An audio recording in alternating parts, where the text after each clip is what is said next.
नमस्कार, मैं राकेश परमार।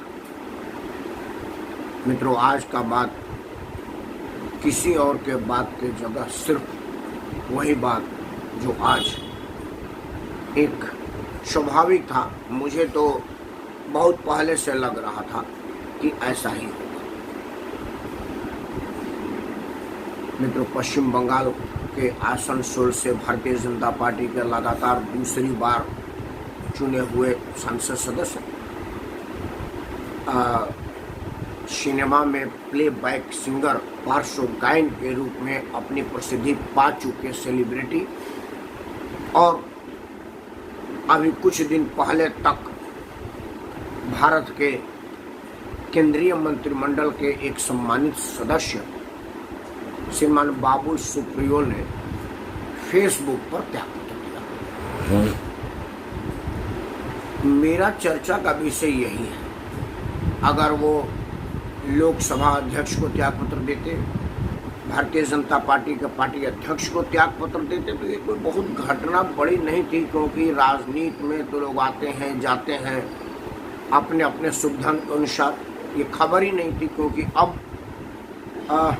कौन आया कौन गया ये मैटर नहीं है, क्योंकि ना तो आपके आने से किसी को कुछ फर्क पड़ा, ना आपके जाने से किसी को पड़ेगा। फर्क पड़ा है कि आपने वो जो त्यागपत्र का तरीका चुना है, वो बजाय फेस टू फेस त्यागपत्र देने का आपने फेसबुक पर त्यागपत्र दिया। उससे भी बड़ी बात कि जो आपने फेसबुक पर एक लंबा चौड़ा लेख लिखा है, उसको 3-4 बार संपादित किया, एडिट किया। मतलब आप पहले कुछ और लिखना चाहते थे, फिर बाद में लगा कि यार ये इसमें कोई कॉम्प्लिकेशंस ना हो, फिर आपने कुछ और लिखा। फिर आपने लगा कि यार ये भी ठीक नहीं है, तो आपने फिर कुछ और लिखा। मतलब आपकी डबाडोल मन स्थिति को दर्शाता है। और मेरे हिसाब से आपने संसद की सदस्यता से त्यागपत्र दे करके लोकसभा परेशान किया, क्योंकि जो आदमी की मन स्थिति स्थिर नहीं है, एक चिट्ठी लिखने में 4 बार एडिट करता है, जबकि उसका स्पेलिंग मिस्टेक नहीं हुआ था, वो कोई ग्रामर मिस्टेक नहीं था, वो कहना कुछ चाहता था, कहा कुछ जा रहा था, कहने की प्रयास कुछ कर रहा था और कह कुछ रहा था। मतलब आपकी मन मस्तिष्क लेखनी और आपकी उंगलियां आपके साथ नहीं थी। कहीं ना कहीं आप में कोई कमी थी, आप जो त्यागपत्र फेसबुक पर दिए। अब आप कह सकते हैं कि बाबू सुप्रीमो सेलिब्रिटी है, उसके फेसबुक के ट्वीट से ही दुनिया में कोहरा मच गया या समाचार बन गया, तो उसको लिखित में पार्टी अध्यक्ष को देने की क्या जरूरत है? जरूरत है, क्योंकि उसको फेसबुक के जुपा स्मार्टबर्ग ने सांसद नहीं बनाया था, ना ही मंत्रिमंडल का सदस्यता दिया थी, ना ही वो जो फेसबुक के उसके फ्रेंड है, फॉलोअर है, उनमें से किसी ने उसको एमपी बनाया था। संसद का टिकट उसको भारतीय जनता पार्टी का नेतृत्व दिया था और कैबिनेट में मंत्री उसको प्रधानमंत्री ने बनाया था। तो और आसनसोल की जनता ने अपना मताधिकार दे करके उसको संसद में पहुंचाया था। मतलब बाबुल सुप्रीमो के पार्श्व गायन में उसका अपना मेहनत, संगीत के प्रति उसकी लगन, उसका समर्पण हो सकता है भी, क्योंकि कला किसी के दिए हुए नहीं दी जाती, किसी के वजह से नहीं दी जाती। नहीं तो देवानंद का बेटा आज स्टूडियो चला करके अपना जीवन यापन नहीं करता, राजेंद्र कुमार का बेटा अपना बिजनेस नहीं करता, शत्रुघ्न सिन्हा का बेटा चुनाव के माध्यम से लाइमलाइट में आने का प्रयास नहीं करता, ज्योति बसु का बेटा पता ना क्या कर रहा है, ये पता नहीं। कला आपको खुद हासिल करना पड़ता है, खुद मेहनत करना पड़ता है। तो बाबुल सुप्रीमो नहीं है, उच्चारण में गलत, बाबुल सुप्रियो नाम है उसका। तो कलाकार तो वो था अपने बल पर, इसमें कहीं कोई दो राय नहीं है। लेकिन जब आप राजनीति में आए, तो राजनीति में आ करके संसद बनने के लिए चुनाव लड़ने के पहले आप पर पार्टी का नेतृत्व मेहरबान हुआ, विश्वास जमाया। उसके बाद आपको अपने संसदीय क्षेत्र के जनता का आशीर्वाद प्राप्त हुआ, जिसने आप पर विश्वास जमाया और तब आप संसद बन गए। अब संसद बन जाने के बाद भारत के प्रधानमंत्री का अपना विशेष अधिकार है कि वो किसको मंत्री बनाए किसको ना बनाए, प्रोग्रेटिव है उसका, उस पर उसका हाथ रोका नहीं जा सकता। तो आप कल तक मतलब कुछ दिन पहले तक जो मंत्रिमंडल में एक सम्मानित सदस्य थे वो टोटल नरेंद्र मोदी के वजह से कृपा से थे, उन्हीं के कारण थे, उन्होंने ही बनाया था, क्योंकि मंत्रिमंडल का गठन करना प्रधानमंत्री का विशेष अधिकार है। तो अगर आप त्याग पत्र दे रहे हैं तो आप प्रधानमंत्री को ना दें, क्योंकि आपको प्रधानमंत्री ने तो पहले ही चलता कर दिया मंत्रिमंडल से। लेकिन आप एक पार्टी के सदस्य हैं, उस नाते आपको अपने पार्टी अध्यक्ष के सामने इस्तीफा देना चाहिए था, चाहे आप प्रदेश पार्टी अध्यक्ष को देते या केंद्रीय पार्टी अध्यक्ष को देते।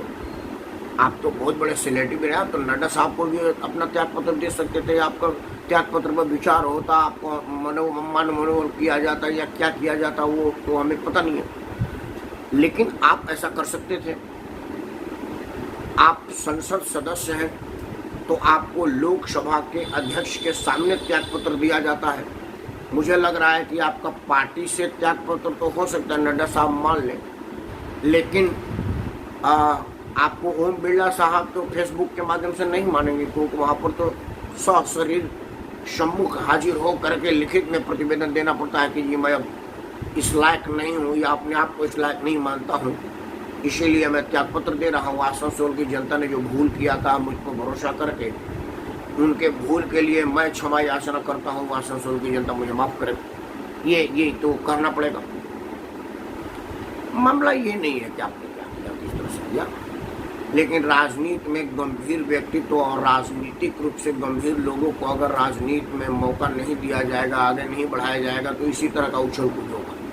क्योंकि बाबुल सुप्रियो का 2014 चुनाव, मेन चुनाव मतलब जो लोकसभा का आम चुनाव था, उसके पहले राजनीति में कोई योगदान नहीं था। वो मंच पर गाना गाते थे, पार्श्व गायन करते थे और मुंबई से लेकर के कलकत्ता फिल्म इंडस्ट्री में विचरण किया करते थे। अपना जो मुंबईया लेट नाइट शबाब कबाब की पार्टियां होती थी उसको एंजॉय करते थे। वो भारतीय जनता पार्टी को पश्चिम बंगाल में एक चेहरा चाहिए था। बाबुल सुप्रियो सेलिब्रिटी है, पहचान का मोहताज नहीं है, उसको बंगाल नहीं पूरा हिंदुस्तान जानता है, तो उसमें उसको कोई बताने की जरूरत नरेंद्र मोदी को नहीं पड़ी होगी कि मैं एक बाबुल सुप्रियो को टिकट दिया हूँ।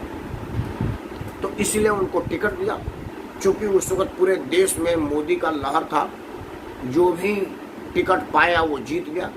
मोदी लहर में टिकट पाना ही संघर्ष का काम था, बड़ा काम था, मुश्किल काम था, और अगर वो आप टिकट पाने में कामयाब हो गए तो आप संसद बनने में भी कामयाब हो गए। वही नतीजा हुआ कि वो संसद बन गए। अब बाबुल सुप्रियो जब सांसद बने, मंत्री बने, दोबारा उनको टिकट दिया गया, वो दोबारा भी सांसद बन गए।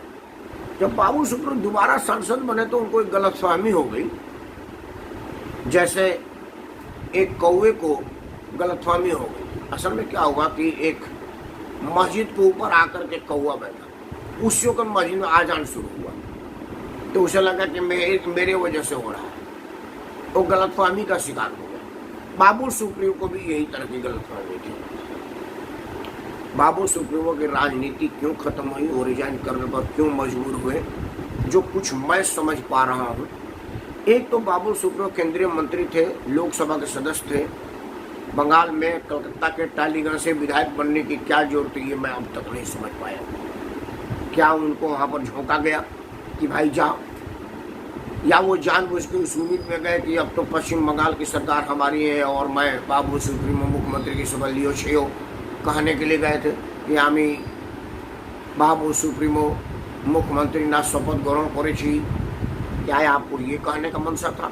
ये मनसा लेकर के आप गए थे, और अगर आप गए थे तो आपने दमदारी से लड़ा क्यों नहीं? और अगर आप दमदारी से लड़े और हार गए तो इससे आपके औकात का पता चल रहा है कि आपकी कितनी राजनीतिक औकात है, जनता में आपकी कितनी पैठ है। लोगों का गाना सुनना और उसको मतदान देना दोनों अलग अलग बात है। हम लोग कई बार सामाजिक लोग हैं, हेमा मालिनी के कार्यक्रम में जाते हैं तो कोई जोर नहीं है कि जो भी वो भारतीय जनता पार्टी का वोटर हो वो हेमा मालिनी को देखने भी आता है। आप जयाप्रदा के कार्यक्रम में जाते हैं का मतलब नहीं है कि आप मुलायम सिंह को वोटर हैं, आप जयाप्रदा को देखने भी जाते हैं। उसी तरह से जो सेलिब्रिटी होते हैं उनकी जो भीड़ होती है वो उनको देखने के लिए जाते हैं, उनके पार्टी को वोट देने नहीं आते। अब उस भीड़ के बहकाव में आप अपने आप को ऊपर 7वें आसमान पर पहुंचा ले, आपकी गलती है। टालीगंज के एक विधानसभा में आपको जनता ने बता दिया, क्योंकि टालीगंज आप नरेंद्र मोदी के नेतृत्व में नहीं लड़ रहे थे। पश्चिम बंगाल के लोगों को लग रहा था कि पश्चिम बंगाल में नरेंद्र मोदी मुख्यमंत्री नहीं बनेंगे, इसीलिए उन लोगों ने नरेंद्र मोदी के पार्टी के जगह पर तृणमूल कांग्रेस को अपना आशीर्वाद दिया और ममता बनर्जी को मुख्यमंत्री के योग्य माना। इसमें तो कहीं कोई दो राय नहीं है कि पश्चिम बंगाल में ममता बनर्जी बेशक राजनीति के लायक नहीं है, राजनीति में उसको एक सेकंड बने रहना नहीं चाहिए। देश में वैमनस्य और आपसी फूट की जो राजनीति ममता बनर्जी कर रही है उसका परिणाम बहुत बुरा होगा, हो ही रहा है। लेकिन फिर भी ममता बनर्जी के कद का कोई आदमी मुख्यमंत्री के लिए आपके पार्टी ने नहीं दिया। अगर आप अपने आप को ममता बनर्जी के मुकाबले का नेता मान रहे हैं तो ये खुशफहमी पाली है मेरे तरफ से। जैसे मैं मानता हूँ कि नरेंद्र मोदी से बढ़िया तो मैं ही आदमी हूँ, अब अपने आप को मानता रहूँ, मेरे अलावा और कौन मानता है। उसी तरह से आप मेरे ही श्रेणी के नेता हैं, आप भी अपने आप को मानिए कि भाई मैं तो बिल्कुल ममता बनर्जी से ऊपर का नेता हूँ। आप वो मानिए, मैं ये मानूंगा कि मैं योगी आदित्यनाथ से बड़ा नेता हूँ, नरेंद्र मोदी से बड़ा नेता हूँ। मानने में कोई पैसा थोड़े लग रहा है आजकल, मानने में, सोचने में, और अब तो बोलने में भी कोई पैसा नहीं लग रहा। आप बोलते रहिए। जिस दिन आप एक विधानसभा का सीट हार गए केंद्रीय मंत्री होते हुए, आपको उसी दिन फेस टू फेस रिजाइन कर देना चाहिए, आपकी इज्जत बच जाती। और मैं दावे के साथ कह सकता हूँ कि नरेंद्र मोदी आपको जाने नहीं देते, क्योंकि नरेंद्र मोदी ये मानते कि अगर पश्चिम बंगाल के विधायक की सीट हारने पर बाबू सूद को क्या पत्र दे सकता है तो मेरे नाम पर तो चुनाव हुआ है, मैं क्या करूँ। तो आपको जबरदस्ती रोकना पड़ता, रोके जाते आप और आपकी राजनीतिक कद बढ़ जाती। लेकिन चूंकि आपने तो रियाज किया है सारे गामा पादा निशा सारे गामा, आपने राजनीति की रियाज तो की नहीं कि आपको राजनीति का कोई ज्ञान हो, इसीलिए आप राजनीतिक चाल में फंस गए, राजनीति को समझ नहीं पाए। अब आप खुशफहमी के शिकार हो गए। भारतीय अब भारतीय जनता पार्टी जैसी बड़ी पार्टी में आप बने हुए हैं, यही आपके लिए सम्मान की बात है। अब उससे भी बड़ा जग हंसाई हुआ कि आप त्याग पत्र दिए तो आपका जो पश्चिम बंगाल प्रदेश अध्यक्ष वो करेगा, अच्छा त्याग पत्र दिए, कोई बात नहीं, लोग आते हैं जाते हैं, कौन आएगा कौन जाएगा ये तो उनका अपना निजी मामला है। मतलब आपको इतने हल्के में लिया गया कि आपके त्याग पत्र का आपके प्रदेश अध्यक्ष पर कोई असर ही नहीं हुआ। दिलीप घोष तो एकदम सामान्य प्रक्रिया की तरह से बैठे हुआ है, जैसे मैं बैठ करके फेसबुक पर बोल रहा हूँ। मित्रों, बाबुल सुप्रियो अपने करनी से गए, बाबुल सुप्रियो को पार्टी ने नहीं हटाया। अब क्यों गए इस विषय पर थोड़ी देर बात कर लिया जाए। असल में क्या था कि पश्चिम बंगाल में जब से ममता बनर्जी का पूर्व नायक भारतीय जनता पार्टी में आए हैं, भारतीय जनता पार्टी उस पर बहुत ज़्यादा भरोसा करने लगी है।